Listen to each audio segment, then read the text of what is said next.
আসসালামু আলাইকুম। গত 12ই ফেব্রুয়ারি নির্বাচন একটি মেটিকুলাস ডিজাইনের মাধ্যমে মূলার তরকারির মতোই কি নির্বাচন হলো? আসুন একটু আলোচনা করি। গ্রামের এক কৃষক দুপুরে খাবার খেতে ঘরে এলো। এসে বউকে বলল, খাবার দাও। বউ খাবার পরিবেশন করলো। শুধু মূলা আর ডাল দিয়ে তরকারি রান্না করে এনে স্বামীর সামনে দিল।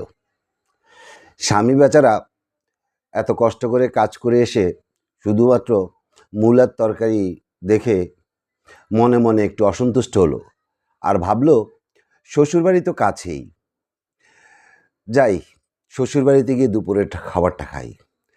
একটা দৌড় দিয়ে শ্বশুরবাড়িতে চলে গেল। চলে গিয়ে শাশুড়ি তো জামাই বাবাকে দেখলো, দেখে বলল, বাবা দুপুরে এসেছ, আসো ভাত খাওয়ার সময় ভাত খাও। যথাসময়ে জামাই ভাত খেতে বসলো। ভাত খেতে বসার পরে জামাই দেখলো শাশুড়ি তরকারি নিয়ে এসেছে, সেই মূলা আর ডালের তরকারি। তখন জামাই বলল, শাশুড়ি মা, আমি এত জোরে দৌড় দিয়ে আপনার বাড়িতে আসলাম, কিন্তু আমার আগে মূলার তরকারি আপনার বাড়িতে আসলো কিভাবে?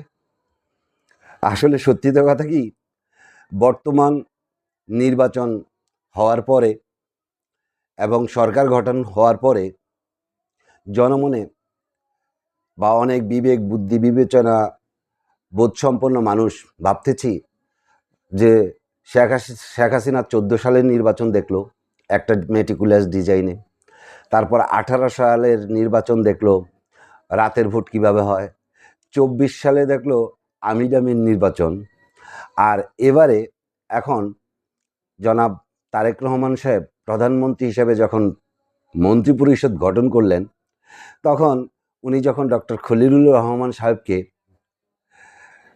পররাষ্ট্রমন্ত্রী হিসেবে নিয়োগ প্রদান করলেন, তখন অনেকেই ভাবছে যে এই নির্বাচনটা কি একটা মেটিকুলাস ডিজাইনের নির্বাচন হলো?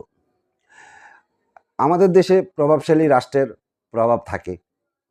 ইন্ডিয়া প্রভাব না খাটিয়ে আধিপত্যবাদ দেখিয়েছিল, তো স্বাভাবিকভাবেই আমাদের দেশে আমেরিকার প্রভাব বর্তমান গত অন্তর্বর্তীকালীন সরকারের উপর ছিল। ডক্টর খলিলুর রহমান ছিলেন তার প্রধান হাতিয়ার।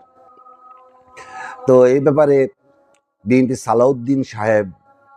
সালাউদ্দিন আহমেদ চৌধুরী সাহেব যথেষ্ট প্রতিবাদ করেছে। সেই ডক্টর খলিলুর রহমান সাহেবই যখন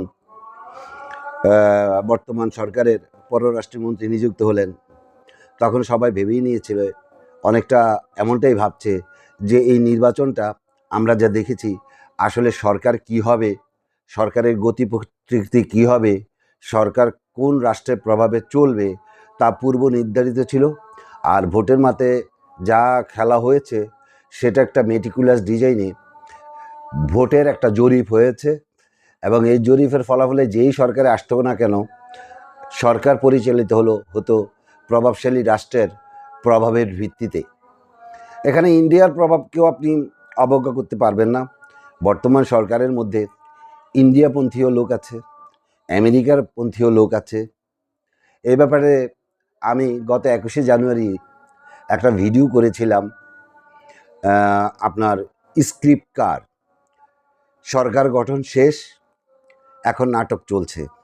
আপনারা দরকার হলে প্রয়োজনে সেটা দেখে নেবেন। আজ আর নয়। আল্লাহ হাফিজ।